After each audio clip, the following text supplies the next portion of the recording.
Está bien. Entonces, hemos hablado de un nuevo tema que tiene que ver con la gestión de procesos. Hemos diferenciado un proceso o una tarea o una actividad de un programa. El procesador atiende estas tareas, actividades o procesos y no los programas. Los programas se dividen en una cantidad finita de tareas dependiendo de lo que tienen que hacer. Y estas tareas son las que están siendo ejecutadas en el procesador. Hemos hecho una analogía para poder diferenciar lo que es un programa de un proceso.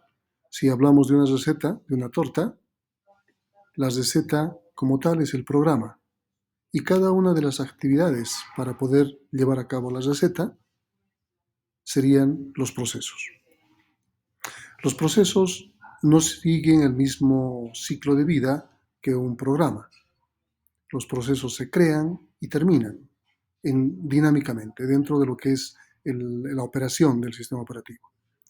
Para crear un proceso se debe, las razones por las cuales se crea un proceso es porque se está inicializando un sistema, se enciende, se arranca un sistema operativo, se ejecuta algún proceso que hace una llamada al sistema para crear un nuevo proceso. Ahí viene la idea de padre-hijo. Cada usuario puede solicitar la creación de un nuevo proceso. Eso también vamos a ver, les he dicho en una práctica. Y cuando se ejecuta trabajo por lotes, una serie de elementos que van a hacer que estos trabajos se puedan ejecutar en un bloque completo. Existen distintos comandos, tanto en Unix como en Windows, que nos permiten ver los procesos en tiempo de ejecución. Un comando de Unix es el comando ps, que nos permite ver los procesos y tiene un montón de parámetros. Y también existe otro comando que nos permite ver en tiempo real los procesos en ejecución llamado top. En el caso de Windows, podemos entrar al administrador de tareas a través de control al suprimir y podemos ver las tareas también. Vamos a revisar esos dos comandos. ¿Está bien? Otra consideración que hemos hecho es que cuando vamos a crear un proceso, en el caso de Unix, se utiliza una llamada al sistema llamada fork. Lo que hace fork es crear un clon del proceso que está llamando, una copia, y luego le asigna las direcciones de memoria y las variables de entorno a través de otra llamada al sistema llamada xb. En el caso de Windows, se hace una llamada al sistema createProcess y esta clona el proceso y al mismo tiempo le da sus variables de entorno. Un proceso también puede terminar. El proceso termina en forma voluntaria cuando completa su trabajo o termina cuando detecta un error. Si es un error fatal, el proceso no lo detecta, sino más bien el sistema operativo detecta y fuerza la terminación del proceso, y eso ya no es voluntario. O cualquier otro proceso, como por ejemplo un usuario, puede utilizar una llamada al sistema llamada kill que permite matar el proceso, también en forma forzada. Entonces, de manera natural, en el caso de Unix, cuando un proceso termina de forma natural, se utiliza la llamada al sistema exit. Y en el caso de Windows, se utiliza la llamada exit process. Si fuese algún tipo de error o si se quiere terminar en forma intempestiva un proceso, en el caso de Linux o Unix se utiliza kill. Y en el caso de Windows, el equivalente sería terminate process. El terminate process es presionar control al suprimir, buscar la tarea y escoger el botón terminar proceso. O sea, lo que estamos haciendo en esa acción es llamar a esta función de la API Win32. Al centro, al medio, existe una serie de estados, de elementos intermedios. Vamos a ver esto. De elementos intermedios entre los que están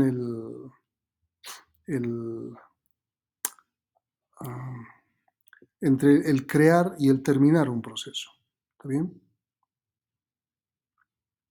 Lo que no encuentro es el video. Aquí está.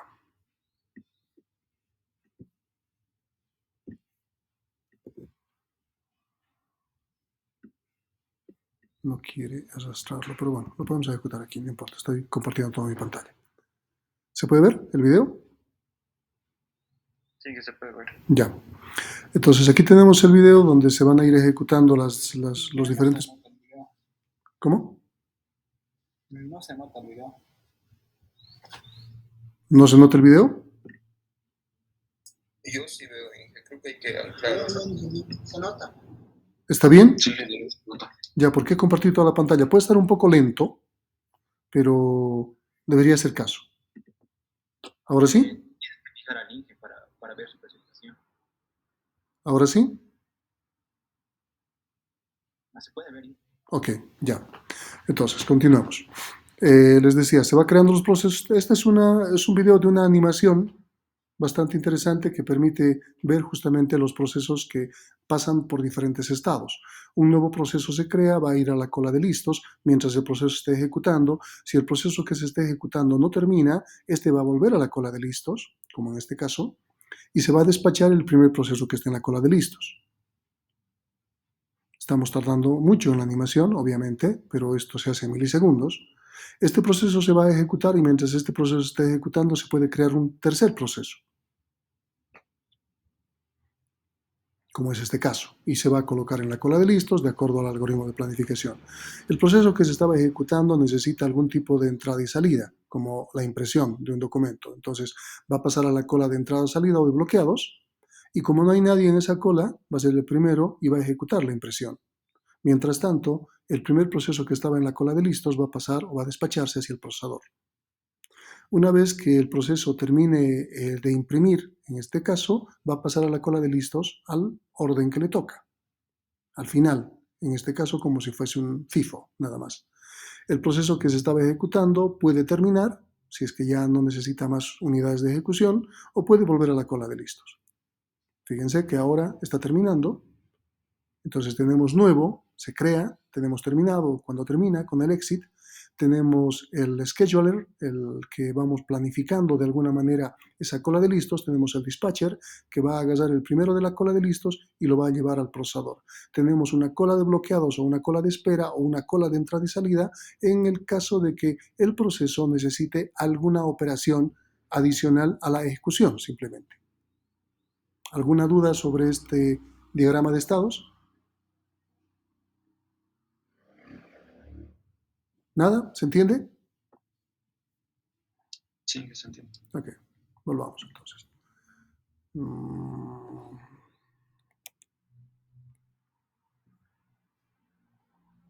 No sé cuántas pantallas tengo abiertas ya y ya me he perdido. ¿Dónde está nuestro texto? No.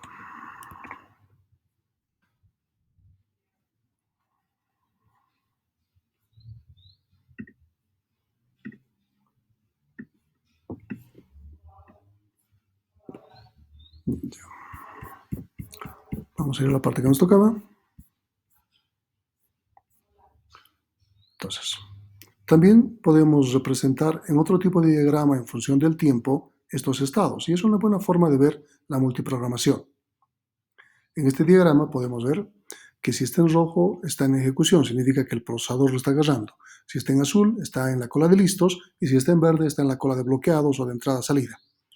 Si se fijan, tenemos 4 procesos y el sistema operativo. Implica que también el sistema operativo tiene que turnarse para ejecutar. O sea, el sistema operativo no es alguien que no se ejecuta y que está ejecutando cosas. El procesador es quien ejecuta. Y el sistema operativo, al ser otro software más, junto con cualquier otra aplicación, también tiene que turnarse. Y si se fijan, el primero que se ejecuta es el proceso B. Y luego salta al sistema operativo, para luego empezar el proceso A, otra vez el sistema operativo, el proceso A, otra vez el sistema operativo, el proceso C, el sistema operativo, el proceso E. Fíjense que el sistema operativo está actuando en cada paso de proceso, de cambio de procesos. ¿Se dan cuenta? Entonces, algunos procesos pueden concluir, algunos procesos pueden quedarse bloqueados, algunos procesos pueden tardar de salir de la cola de listos. Y este diagrama nos muestra más o menos un comportamiento que vendría a ser algo parecido a lo real. Ingeniero, disculpe por cortarlo. ¿Debería estar presentando usted su pantalla porque no estamos viendo? ¿Nada? ¿Qué es lo que se ve actualmente? Nada. Nada. Su foto. Se ve, no se tienen puede que el fijarle, micrófono. tienen que ponerle chincheta a su nombre. En el que prepara la presentación, se nota, ingeniero, tu presentación. Tienen que quitar ya. Tienen que fijar. Ah, perfecto. Perdón, ingeniero. Ok. Ya, entonces se estaba viendo, no tenemos problemas, ¿sí?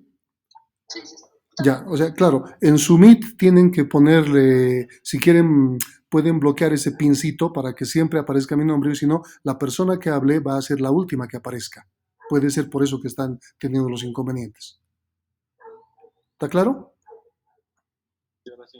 Ok, ya. Continuemos.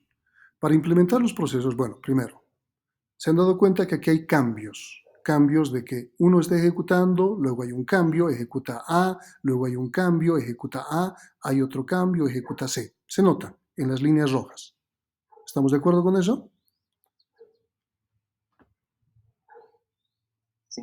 Ya. Para hacer ese cambio, eso se llama context switch o cambio de contexto. Para hacer ese cambio, necesitamos que el procesador sepa en qué lugar se ha quedado el proceso antes. Por ejemplo, aquí, cuando se ejecuta C, fíjense, en este tiempo, ¿se puede ver mi puntero? ¿Sí? ¿Se ve el puntero? Sí, se puede ver. Ya. Cuando aquí termina, o sea, perdón, cuando sale el proceso C del procesador, no había terminado. Aquí vuelve a entrar. ¿Cómo sabe el procesador dónde continuar? ¿Hasta concluir o dónde lo va a dejar? Necesita algún tipo de control. Ese tipo de control, que se realiza en el cambio de contexto, se llama bloque de control de proceso, o PCB, Process Control Block. En este PCB, que es un registro, se guardan diferentes campos. El estado, el contador de programa para saber en qué línea de código estaba, qué registros del procesador estaba utilizando, qué elementos de planificación se había considerado, cuánto de memoria se le había asignado, etcétera, etcétera, etcétera. De tal forma que pueda continuar con el trabajo. Este es un mapa de memoria, toda la RAM. Una parte está funcionando con las tablas del sistema operativo. Y en estas tablas del sistema operativo van a estar los distintos BCPs de los procesos. Tabla de memoria, tabla de entrada y salida, tabla de archivos, las cosas compartidas. Pero aquí lo que contiene cada uno de los procesos.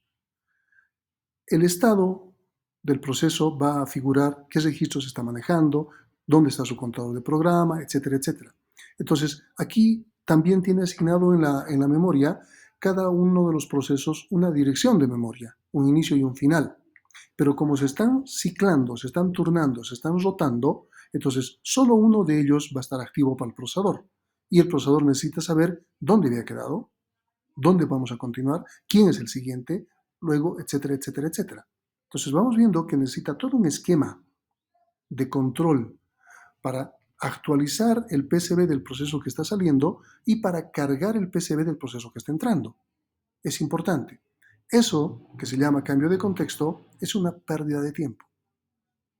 El procesador no está ejecutando nada, está cargando y actualizando cosas. Y la idea es que tratemos de reducir al mínimo los cambios de contexto. Pero también tenemos un problema.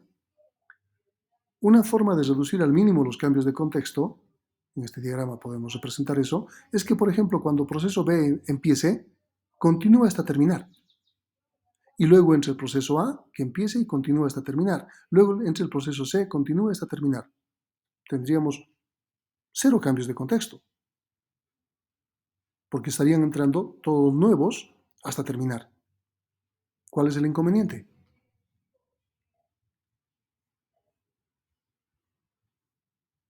Por ejemplo, para algunos programas sería el hecho de que no podrían reproducir video y sonido al mismo tiempo.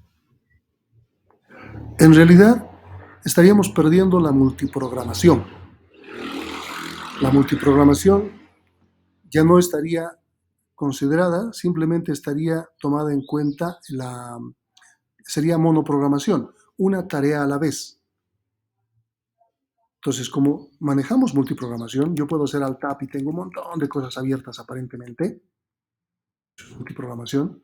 La única forma de hacerlo es que se vaya rotando distintos tiempos cada una de las tareas y no se dedique solo a ejecutar una tarea y olvidándose de las demás.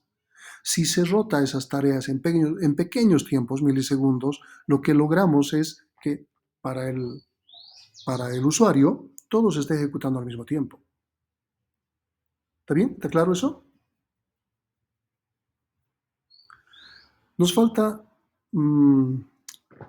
ejemplificar la jerarquía de procesos. Esta mañana habíamos dicho que cada proceso tenía un padre, tenía un abuelo, un bisabuelo, un tatarabuelo, lo mismo. Un proceso tiene un hijo, tiene un nieto, un bisnieto, un tataranieto.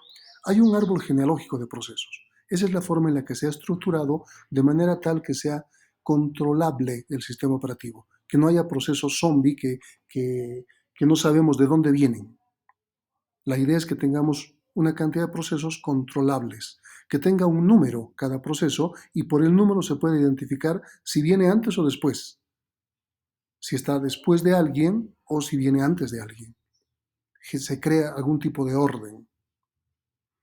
En Unix es bastante explícita esta jerarquía, en Windows no lo es tanto. Sin embargo, existe software de terceros que nos permite más o menos hacer una semejanza a esta jerarquía en el caso de Windows. Les había dicho esta mañana que el proceso de Unix, el primero, el padre, es el init. Luego aparece un proceso login y un proceso shell. No me acuerdo si lo he guardado esto, creo que no. A ver, tenemos algo de tiempo, así que puedo hacer esto todavía.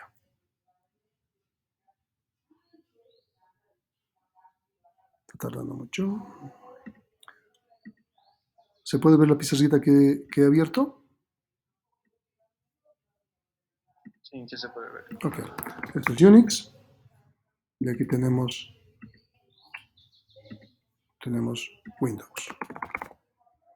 En el caso de Unix tenemos un proceso que se llama init. Luego tenemos un proceso que se llama login. Y luego tenemos un proceso que se llama shell. Es el lugar de trabajo, el entorno. El init es el padre de login, el login es el padre de shell. El login vendría a ser como el creador de la sesión. En el caso de Windows, tenemos un proceso idle, tenemos WinInit, pero el principal que se considera es system.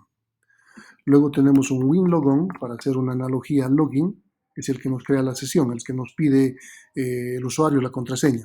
Y luego aparece nuestro shell, que es el explorer. Entonces, de la misma manera tenemos una jerarquía de procesos. Una vez que tenemos abierto nuestro sistema operativo, podemos ejecutar distintos comandos, por ejemplo, top, por ejemplo, ps3, que ustedes van a ver para qué sirven. Vamos a ejecutarlos en Linux. Y en el caso de Windows podría tener abierto, no sé, el procmon, es el programa que vamos a utilizar para monitorear procesos. Podría tener abierto el Word. Y estos son los programas, puedo tener varios, ya saben ustedes que pueden abrir un montón hasta que su memoria reviente, y esa es la idea. Un usuario, una jerarquía. ¿Qué pasa si tengo un segundo usuario? Mi segundo usuario va a hacer que desde el init yo tenga que arrancar otra vez otro proceso login, diferente al primero, un segundo usuario. Y el login va a tener su propio shell, que puede ser otro shell. En el caso de Linux podemos manejar shells diferentes. En el caso de Windows, el shell es el único, ¿no? Es el Explorer. Y aquí podemos tener varias cosas abiertas. Las mismas tareas, no va a ser lo mismo, sino una tarea diferente de otro usuario.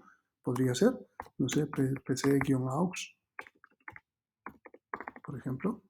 Y aquí podría estar ejecutando alguna aplicación, por ejemplo, Nano.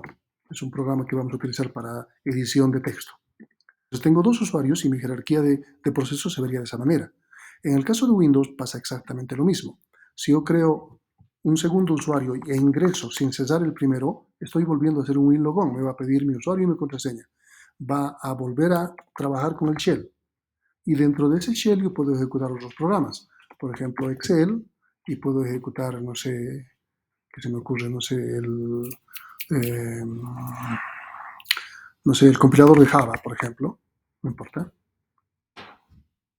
Y esto va a pasar de esta forma. Otro WinLogon, otro Explorer, y aquí tengo esto. ¿Está claro esta jerarquía de procesos?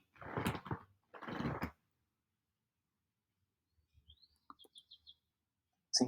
Si tengo un tercer usuario, lo mismo. Otro WinLogon, otro login, etcétera, etcétera, etcétera. Cuantos usuarios tenga y me soporte la memoria, esta jerarquía va a ir creciendo. Esto es lo que tenemos que representar en nuestra práctica, esta parte. No lo vamos a hacer en Linux, lo vamos a hacer en Windows. Entonces, paso a mostrar eso. ¿Se puede ver mi pantalla Windows? Sí, se ve. Ok. Entonces, lo primero que voy a mostrar es, a ver, les había hablado de ciertos archivos al finalizar el anterior tema, ¿se acuerdan? De un archivo llamado NTOS kernel, que era el kernel de Windows. Luego les he hablado de un archivo hal.dll,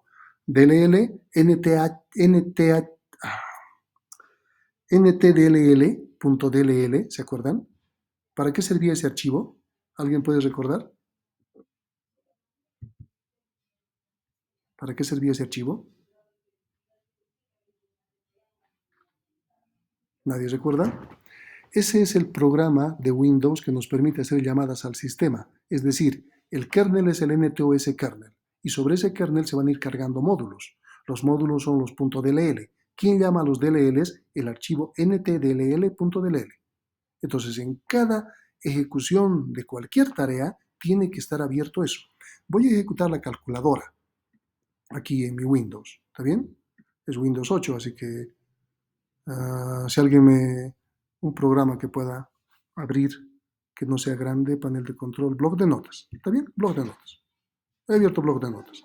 No estoy escribiendo absolutamente nada. Una sola aplicación abierta. ¿Está bien?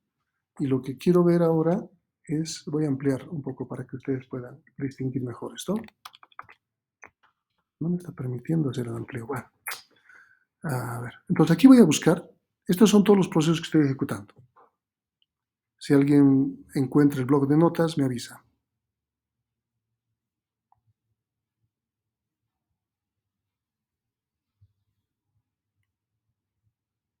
Para variar, ahí está. He abierto una aplicación de Notepad. ¿Cuántos procesos se han abierto? Desde aquí hasta aquí. ¿Se nota? Sí. Ok. Y seguramente más abajo también hay otros procesos llamados Notepad. No son los únicos. Lo más probable es eso. Son pequeñitas tareas, son los procesos que nos divide una aplicación. Aquí están otros. Aquí está otro, aquí está otro. Cualquiera de estos. Hago 2 clics y voy a entrar a ver algunas características de esto. Por ejemplo, me dice que proceso. Su process ID es 1416. ¿Se distingue? Sí, se puede ver. Ok. Su parent ID es 4068. Algo incoherente, ¿verdad? Lo que les he dicho. El proceso debería tener un número superior al padre. Ya les he dicho que esta es una adaptación de un programa para Windows. O sea, Windows no tiene esa jerarquía tan dura. Pero bueno, es una forma de verlo. Y justo nos ha tocado ver algo que no coincide. Lo que quiero mostrarles es lo que está aquí abajo. ¿Cómo se llama este archivo? ntdll.dll. Es el que está llamando, por ejemplo, a este shell 32, a este ole algo y a todos estos que son DLLs que en algún momento necesita ejecutar el Notepad. El Notepad exe es este chiquitito, pero necesita, por ejemplo, un driver, debe ser para la impresora o algo, y necesita los DLLs. Y aquí se muestran todos los DLLs, cómo se cargan a través del último DLL que está aquí, el ntdll.dll. Si veo el stack, la pila si quieren, aquí está el kernel. ¿Se distingue? No importa que aparezcan 8 secuencias de kernel, lo de menos es eso. Pero ahí aparece el kernel, el archivo que es el kernel. Y aquí abajo está el ntdll y ha llamado a algunos DLLs, por ejemplo, a este DLL, a este otro DLL, ¿no? Y por cada módulo que está llamando, tiene que haber también un ntdll. Fíjense que aquí nos dice en qué dirección lo va a cargar. Aquí está. ¿Y de dónde va a sacar el DLL? Entonces, esto corrobora lo que les he dicho. El kernel de Windows es híbrido, o si quieren, monolítico modular. Y de esta forma podemos ver cómo funciona por dentro. Bastante interesante. ¿Sí? ¿Estamos de acuerdo? ¿Se entiende? ¿Se entiende? Sí, genial. Ok. Vamos a volver a Vamos a ir sobre cualquiera de estos. Y hay un concepto que aquí es nuevo. Thread.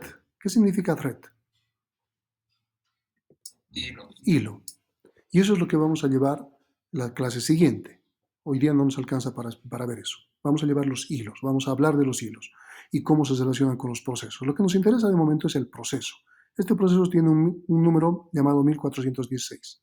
Tiene un montón de campos adicionales. Pero lo que podemos hacer con este programa es ir a Tools y colocar Process Tree, árbol de procesos. Y si vemos el árbol de procesos, vemos aquí arriba que el idle está con el tamaño, con el número 0. Y tenemos luego System y está con el 4, lo que les había dicho, ¿se acuerdan? Luego aquí podemos ver, tenemos que buscar, aquí está el WinInit. Les había dicho que no era uno de los principales, aunque aparezca como init, fíjense el número, 448. El System es 4, es uno de los primeros. Entonces el System lo consideramos como el padre y tenemos que buscar un WinLogon. Y un WinLogon con un número mucho mayor al System. Aquí está el WinLogon, 915, ¿no? 916. Y por debajo está el Explorer, 4068. Y los programas que ejecutamos tienen que estar dentro del Explorer, por ejemplo aquí. Lo raro es ese número, ¿no? Aparece un 1418 que es inferior a 4088. Entonces, no hay mucha coherencia. ¿Cómo deberían ver ustedes si crean dos usuarios de Windows? ¿Cómo debería verse este esquema? Según lo que hemos visto en la teoría. ¿Cómo se debería ver? Debería ser duplicado. Exactamente. ¿Cuántos systems debería haber? Uno. Y si ustedes luego buscan el WinLogon, por los números se pueden dar cuenta que el WinLogon corresponde al primer proceso y va a existir un segundo WinLogon con un número más grande y un Explorer con un número más grande. Y cualquier aplicación que tengan dentro del Explorer debería contener como hijo al WinExplorer. El Explorer es 4068, ¿se acuerdan? ¿Se acuerdan? Este proceso es el Notepad. Vamos a ver. Voy a cerrar esto y voy a poner en el Notepad 2 clics. Proceso. Fíjense, el Process ID es 1416. ¿Cuál es el número de su padre? Justamente el que corresponde al Explorer. Entonces ahí podemos ver la jerarquía de procesos. ¿Se entiende? Entonces la práctica, ¿en qué consiste? Es crear dos usuarios en Windows, tenerlos abiertos ambos, ejecutar tareas para cada uno de los usuarios, diferentes tareas, pueden poner sus pantallas, etcétera, etcétera, para decirme que han creado los dos usuarios y qué aplicaciones tienen abiertas, y a través del monitor de procesos van a Tools, árbol de procesos, y tienen que identificar, haciendo capturas pequeñas con los números y todo, dónde está el System, a qué número corresponde el primer WinLogon, cuál es su Explorer, el segundo WinLogon, cuál es su Explorer, y dentro de Explorer, cuáles son las aplicaciones abiertas, como acabo de mostrarles, cómo se demuestra que son hijos de un proceso mayor. ¿Está claro? ¿Está claro? Ahora les voy a mostrar en Linux, a ver si tenemos la suerte de hacerlo correr. Ya me he perdido con todo lo que tenemos aquí. A ver, lo voy a cerrar esto.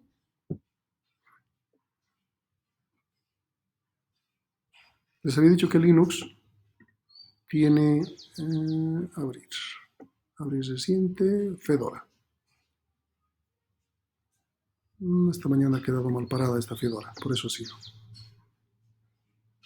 No, por eso ha quedado de esta forma el sistema operativo. Vamos a reiniciar el Fedora. Está arrancando. Va a arrancar. El kernel va a aparecer aquí abajo, si recuerdan. Loading, BM Linux, dice, y se está descomprimiendo. Ese es el kernel, si ustedes recuerdan. Y hemos visto el kernel de Windows.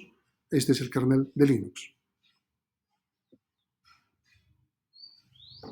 Voy a hacer que sea un poco más grande esto. ¿Se ve mejor?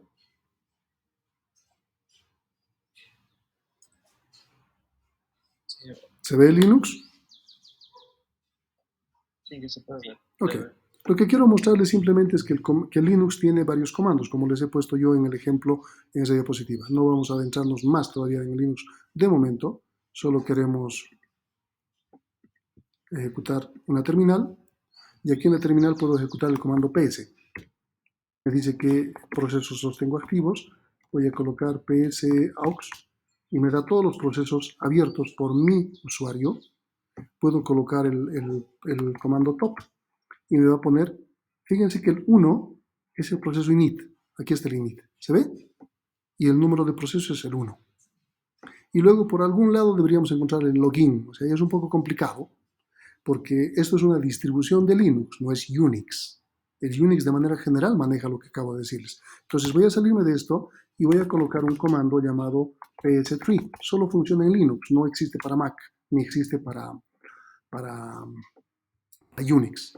Pero fíjense qué proceso es el inicial. Init. Aquí está el init. Luego deberíamos tener un login, ¿verdad? Según la lógica. Entonces aquí es un poco más complicado. Tiene un KDE init porque es su shell gráfico. Y dentro del KDE init, aquí está la terminal que hemos abierto, consola. Y está el bash y está el ps3, ¿no? Lo que estamos haciendo.